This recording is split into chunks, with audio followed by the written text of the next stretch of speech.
74쪽에 보면 채권법 이렇게 되어 있습니다. 채권도 물권과 마찬가지로 채권 총론이라고 하는 게 있고 채권 강론이라고 하는 게 있는데요. 채권 총론에서 두 문제가 나옵니다. 그러니까 물권 총론도 2개, 물권 강론도 6개였죠. 채권 총론도 2개, 채권 강론에서 6개. 근데요, 채권 총론 파트는 뼈대만 알고 있고 본 수업에서 중요한 거 몇 가지만 합니다. 왜냐하면 채권 총론은 민법 총칙보다 범위가 더 많습니다. 민법 총칙 거의 1.5배가 되는 정도의 아주 많은 양인데요. 이걸 갖다가 두 문제 맞게 해서 그걸 한다는 건 좀 멍청한 겁니다. 지혜롭지 않기 때문에 채권 총론은 2개를 과감하게 안 봐도 돼요.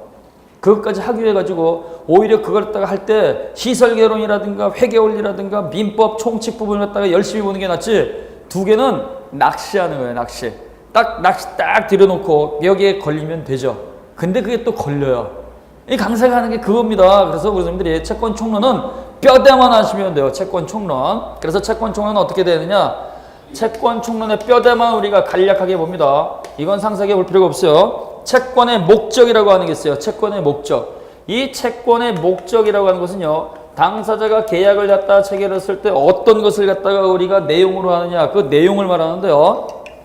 특정물 인도채권이라고 하는 게 있어요. 특별히 지정된 물건이죠. 특정물 인도채권이라고 하는 게 있어요.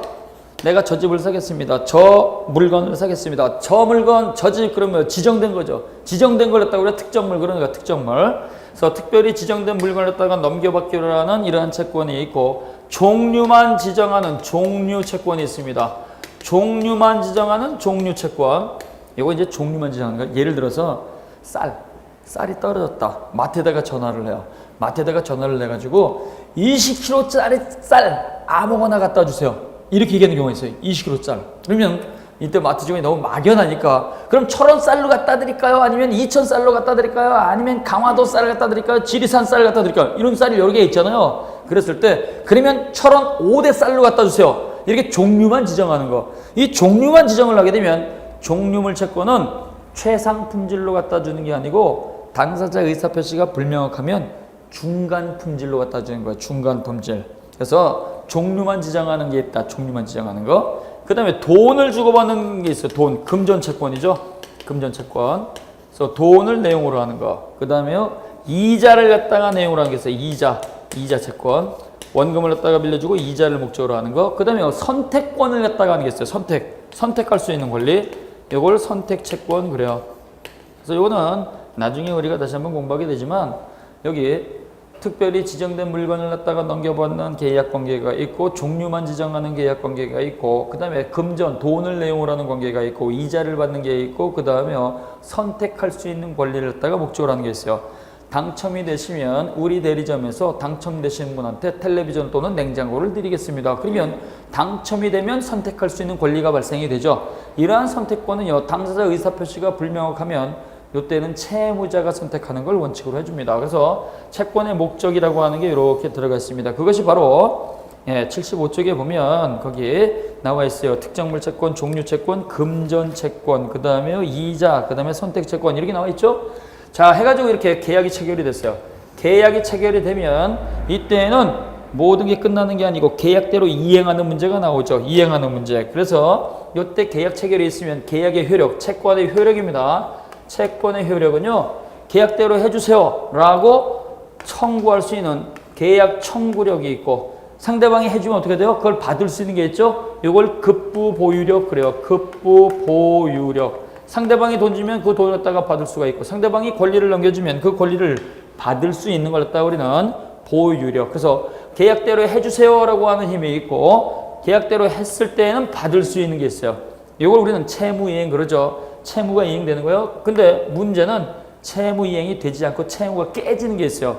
당사자가 원하는 계약이 이루어지지 않고 깨지는 걸 그걸 갖다가 11번에 보면 채무 불이행 이렇게 나옵니다.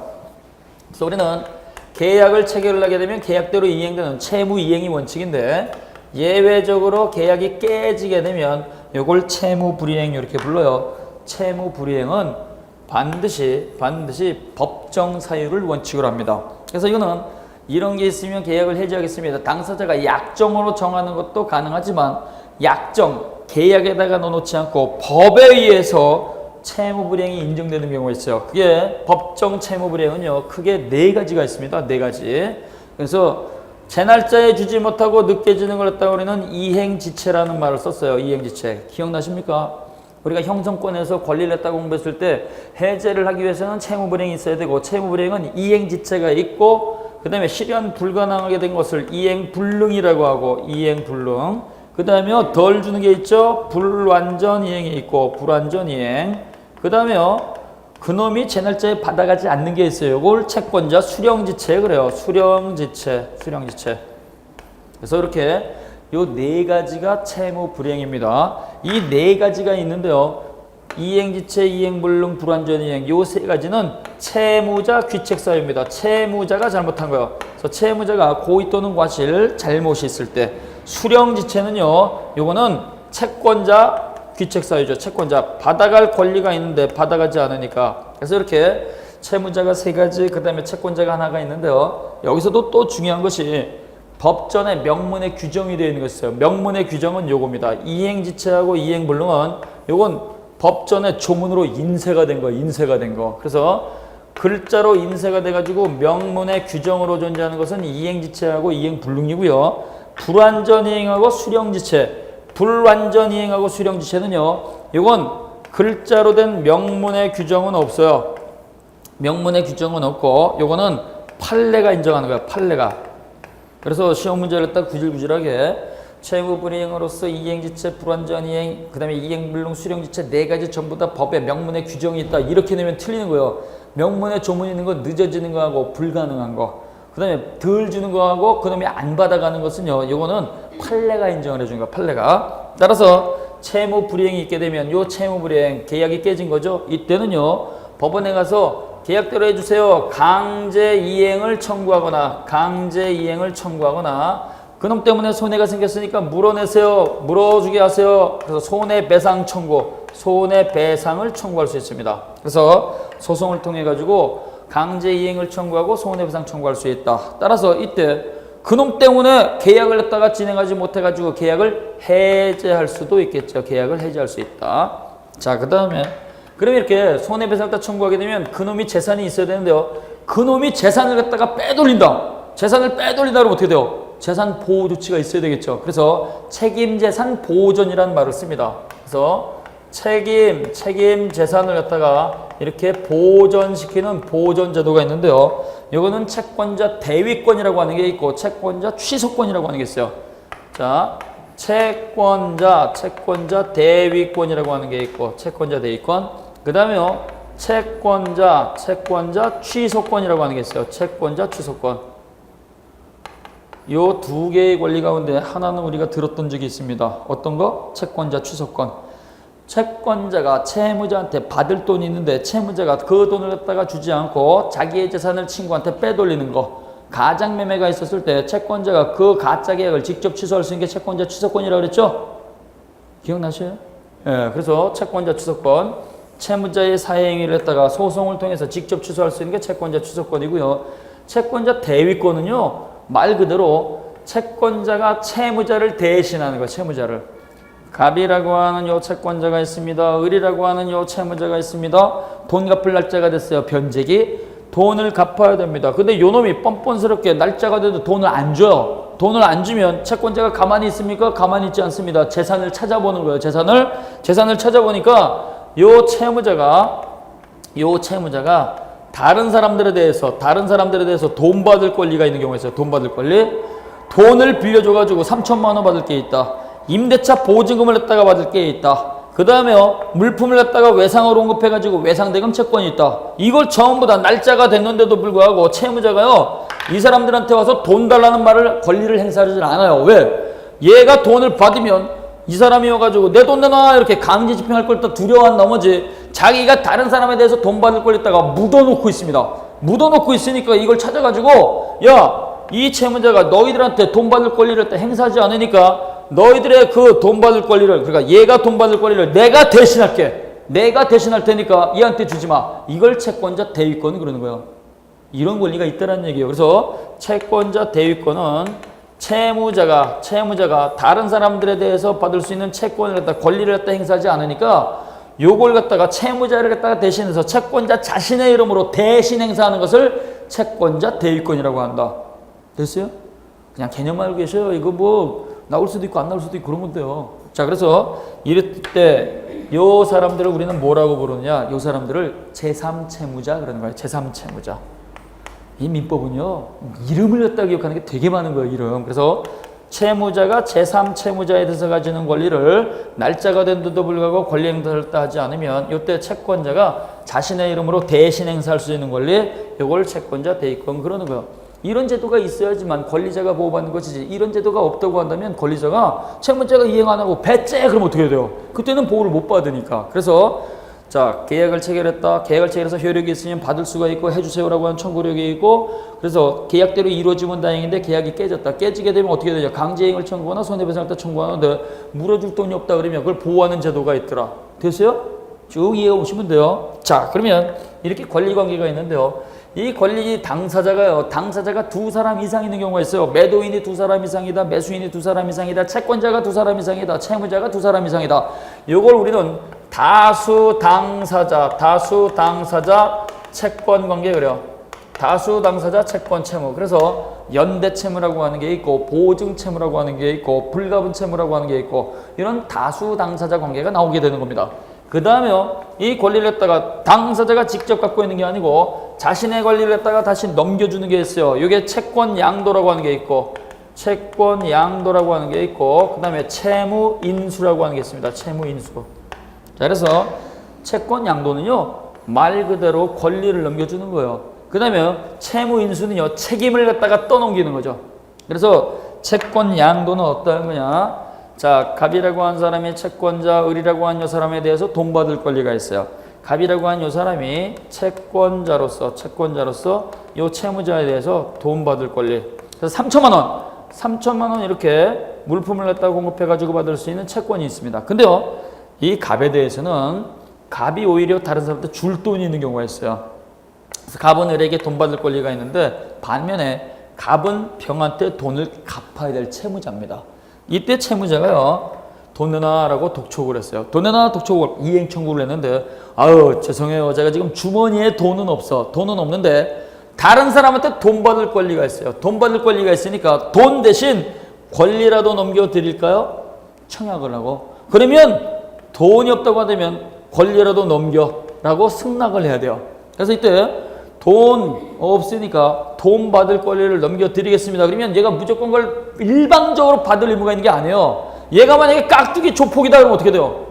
가서 두들겨 맞으면 돈 못 받을 수 있으니까. 그래서 이때는요 차라리 네가 받아서 넘겨 이렇게 할 수도 있다는 얘기예요. 근데 그 을을 내가 잘 아니까 차라리 그러면 내가 을한테 직접 받을게 이렇게 할 수 있다는 얘기죠. 그래서 채권자가 채무자에 대해서 주장할 수 있는 채권을 넘기는 행위를 우리는 채권 양도라고 하는 거예요. 채권 양도. 채권 양도는요, 요거는 계약으로 이루어지는 거예요. 계약. 일방적으로 하는 게 아닙니다. 계약을 통해 가지고 권리를 넘겨드릴게요. 청약을 하고 권리라도 넘겨 승낙을 하는 거죠. 그러면 요때 요 갑이라고 하는 사람은 우리는 채권 양도인 그러는 거예요. 채권 양도인. 얘가 채권을 넘겼으니까 채권 양도인이 되고 얘는 채권 양수인이 되는 거죠. 채권 양수인.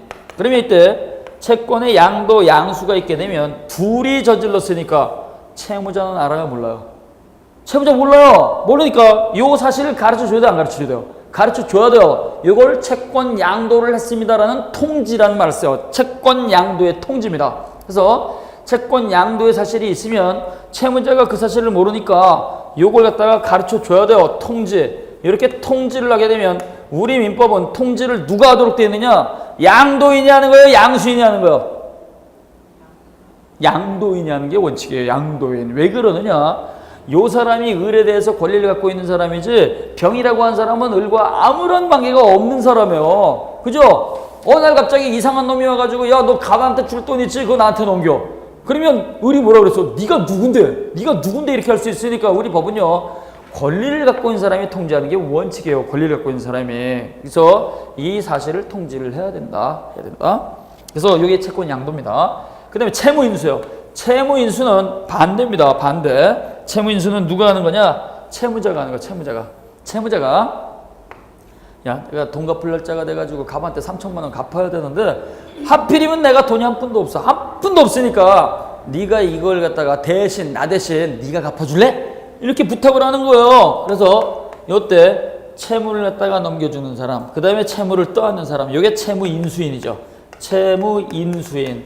요 채무인수인 요 사람도 무조건 일방적으로 알았어 내가 갚아줄게 대답할 의무가 있는 사람이 아니에요. 우리 선생님들한테 누군가 가지고 나 대신 갚아줘 그러면 내가 갚을 의무 있어요? 미쳤니? 내가 왜 갚아? 이렇게 할 수 있다는 얘기예요. 그러나 사정이 딱 하니까 내가 갚아줄게 라고 승낙을 해야 되는 거죠. 그래서 이 채무인수도 채무자가 떠넘겼을 때 채무를 갖다가 네가 좀 대신 갚아줘 라고 청약을 하고 알았어 내가 대신 갚아줄게 라고 승낙을 해야 되기 때문에 청약과 승낙으로 이루어졌죠. 그래서 채무인수도 계약이에요. 계약. 채무인수 계약. 그래서 채무인수 계약이 있게 되면 요때 요 A라고 하는 사람이 책임을 떠안는 거죠. 떠안았으니까 얘는 빠져나갑니다. 빠져나가는 걸 면책적 채무인수라는 말을 써요. 내가 지금 돈이 없으니까 네가 나 대신 갚아줘. 알았어 내가 대신 갚아줄게. 요건 채무자고 채무인수인이 직접 계약을 하기 때문에 보통은 얘가 빠져나가는 거예요. 근데요 채무인수 계약은 채권자고 할 수도 있어요. 채권자.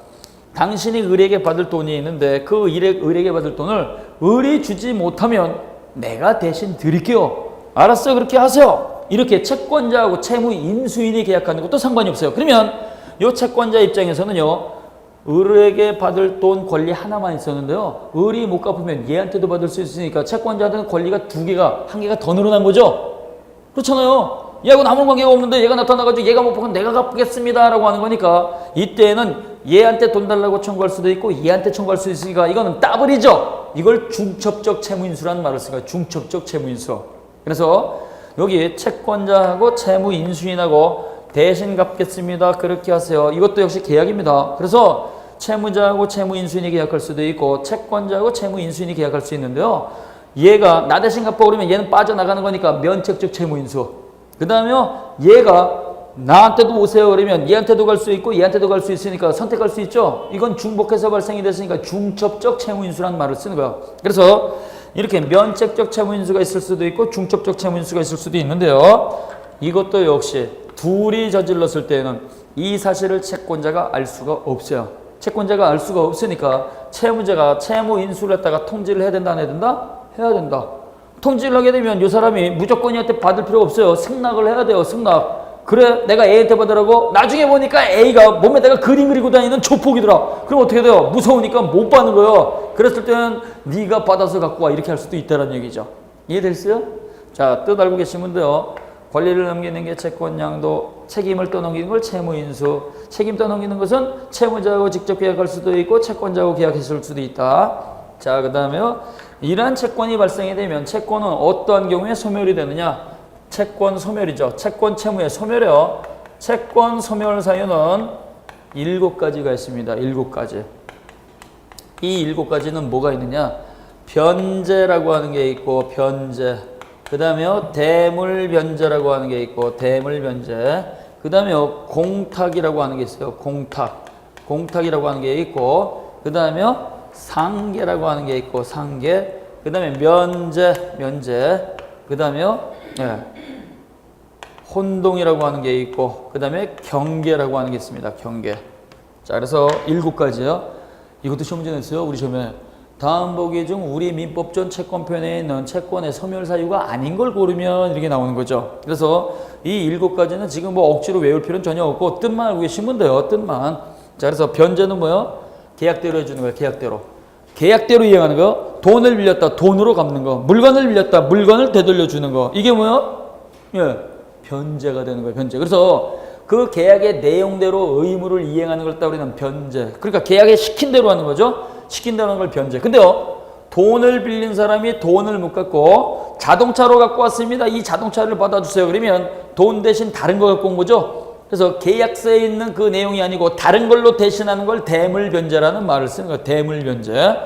변제는 혼합사실행입니다. 혼합사실행. 사실행인데요. 대물변제는 계약이에요. 돈 대신 이 물건을 갖다가 드릴 테니까 받으시겠습니까? 라고 청약을 하고 알았어요. 돈이 아니고 그 물건을 대신 받을게요. 승낙을 해야지만 되기 때문에 대물변제는 계약입니다. 그래서 대물변제는 새로운 권리와 의무를 발생하는 것이다. 변제는 기존의 권리와 의무를 소멸시키는 거지만 대물변제는 새로운 걸로 바뀐다는 걸 기억을 하셔야 돼요. 그래서 대물변제는요 일방적으로 하는 게 아니에요. 돈 1,000만 원 빌렸는데 1,000만 원 못 갚으니까 자동차를 갖다 드리겠습니다. 자동차 봤는데 바퀴는 달렸는데 굴러가질 않아요. 이건 쓰레기잖아요. 그러니까 내가 받을 값어치 이상이 돼야지만 받겠습니다는 거기 때문에 대물변제는 계약이다. 공탁도 계약입니다. 공탁은 뭐냐?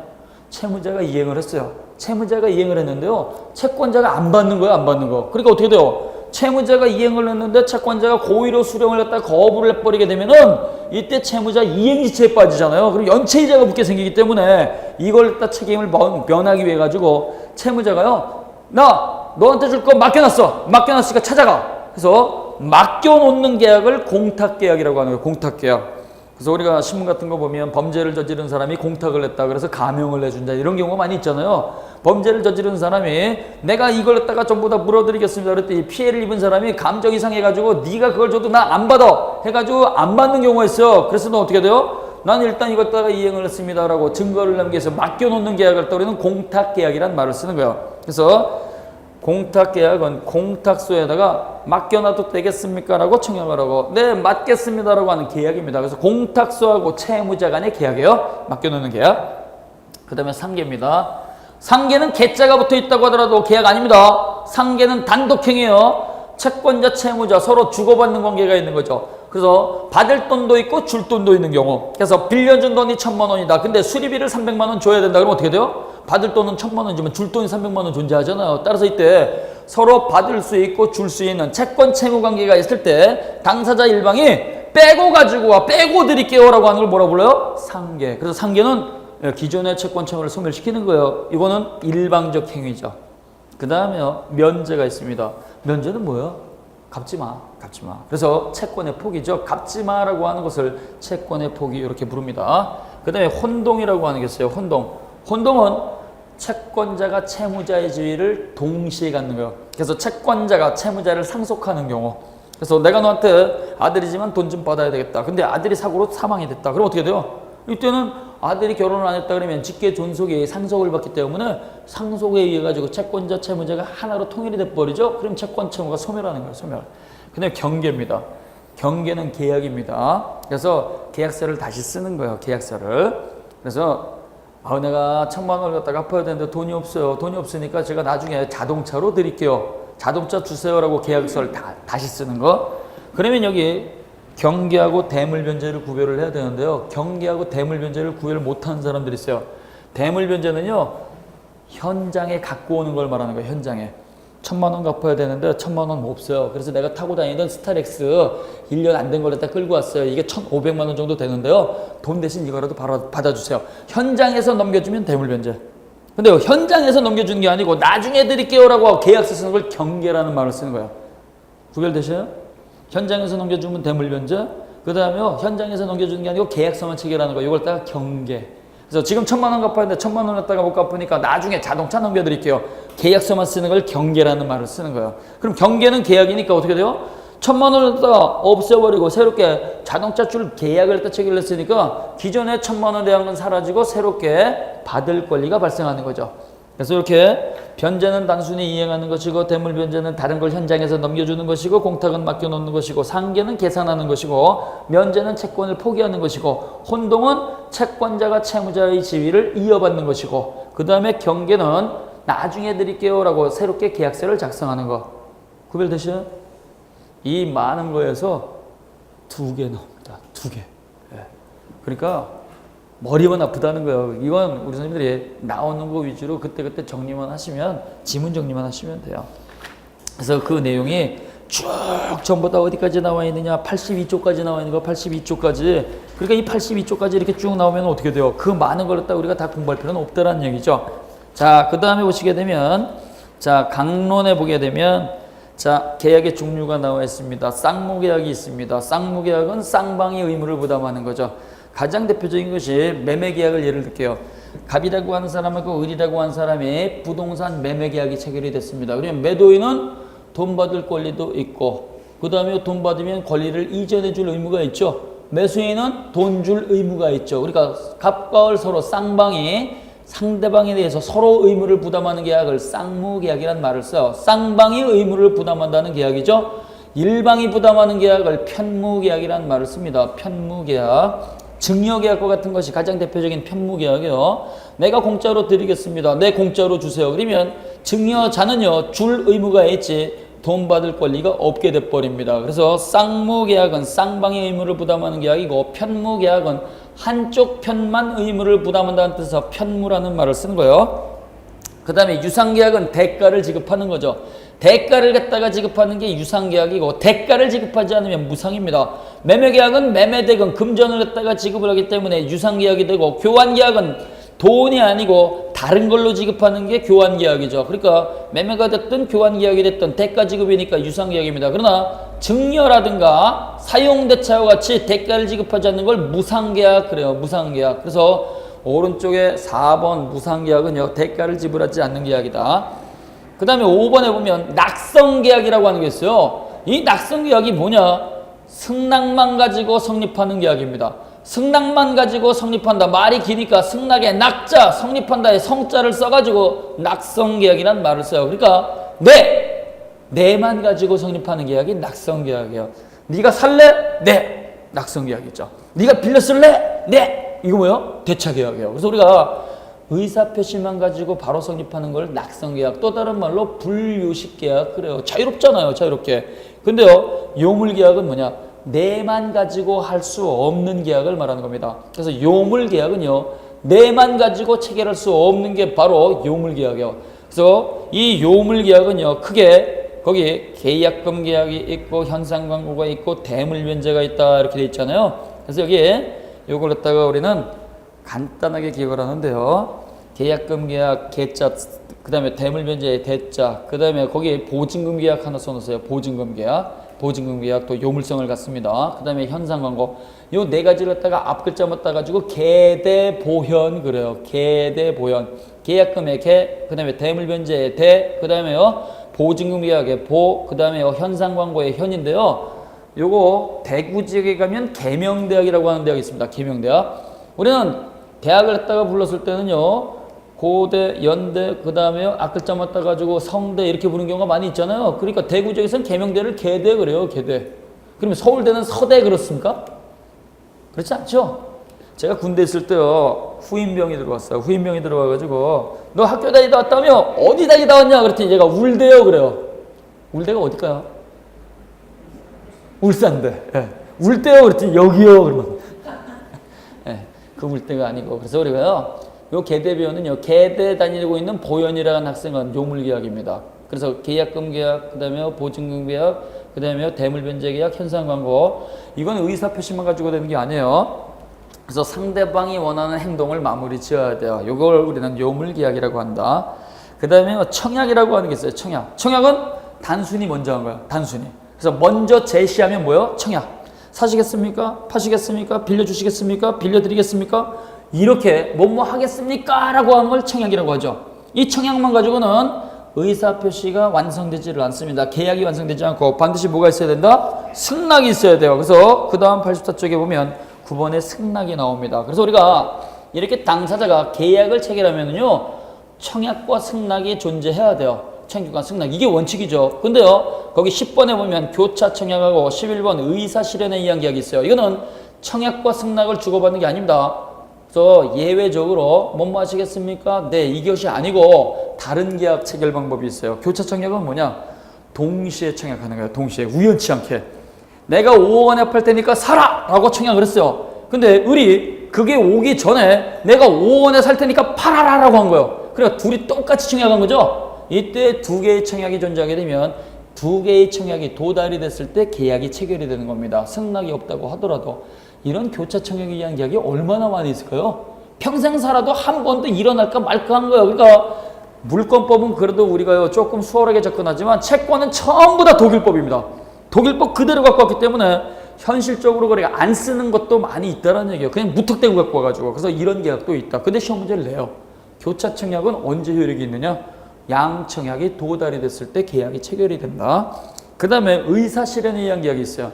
의사실현에 의한 계약은요, 요거는 당사자가 내라고 하는 승낙을 하지 않고 다른 행동을 저지르는 거예요. 다른 행동을.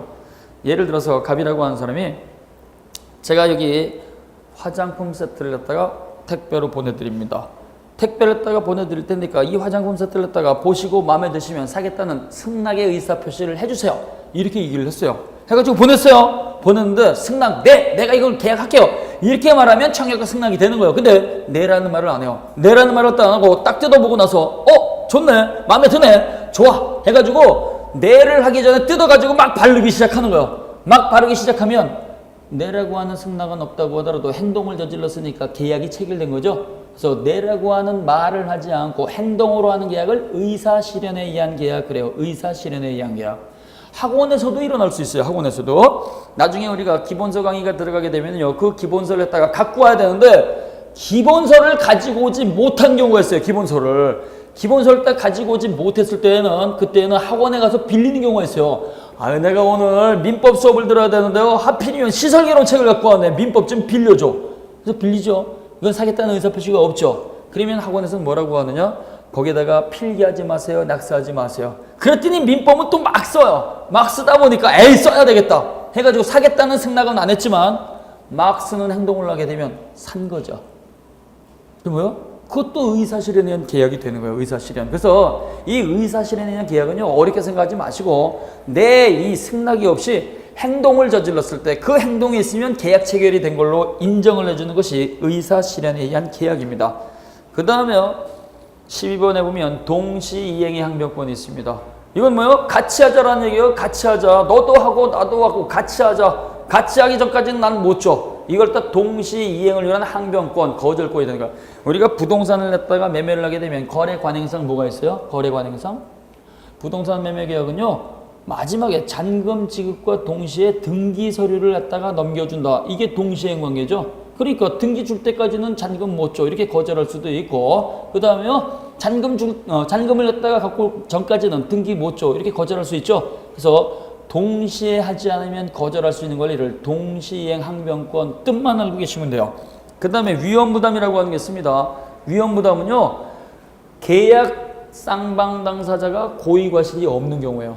계약 당사자가 둘 다 잘못이 없을 때, 는 누가 책임을 어떻게 질 것이냐 그걸 멱살 잡고 싸울 수가 없으니까 법조문을 만들어 놨어요. 그게 위험부담이에요.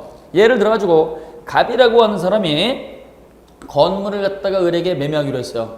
근데 계약금 주고 중도금을 갖다가 지급했는데요. 중도금까지는 괜찮았는데 잔금 지급하기 전에 태풍이 불어와가지고 홍수가 나가지고 집이 불에 잠겨버렸습니다.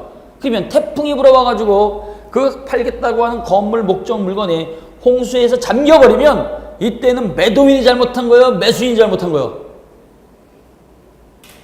둘 다 잘못이 없는 거죠. 그러니까 둘 다 잘못이 없을 때 그 발생한 손해를 누가 감당할 것이냐를 갖다가 우리는 법에서 위험부담이란 말을 쓴 거예요. 위험부담. 이해됐어요?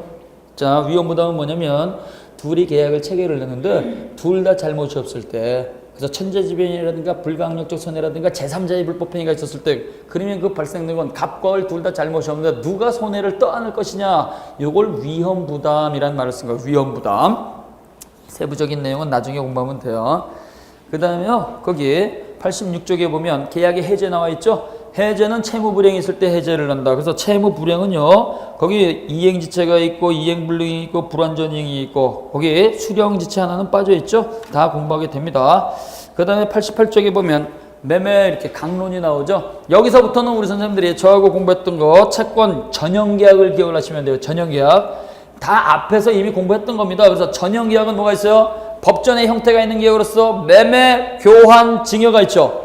권리를 넘겨주는 게 있어요. 권리를 이전하는 거. 돈 받고 넘겨주면 매매라는 말을 쓰고 돈이 아닌 다른 걸로 지급하면 교환이라는 말을 쓰고 공짜로 넘겨주는 것은 증여라는 말을 썼죠. 기억나셔요? 그래서 매매, 교환, 증여. 그 다음에요. 빌려주는 계약이 있다 그랬어요. 빌려주는 계약. 대차 계약은 임대차, 사용대차, 소비대차 세 가지가 있죠. 대차는 빌려주고 빌려 쓰는 건데 대자가 있으면 대주는 빌려주는 사람, 차주는 빌려 쓰는 사람. 그래서 임대차는 부동산, 동산 다 목적으로 하는데 임대차는 반드시 사용 대가를 지급해야 돼요. 그래서 임대료라든가 차임을 지급하면 돈 주고 빌려 쓰면 임대차, 공짜로 빌려 쓰면 사용 대차라는 말을 쓴다 그랬죠.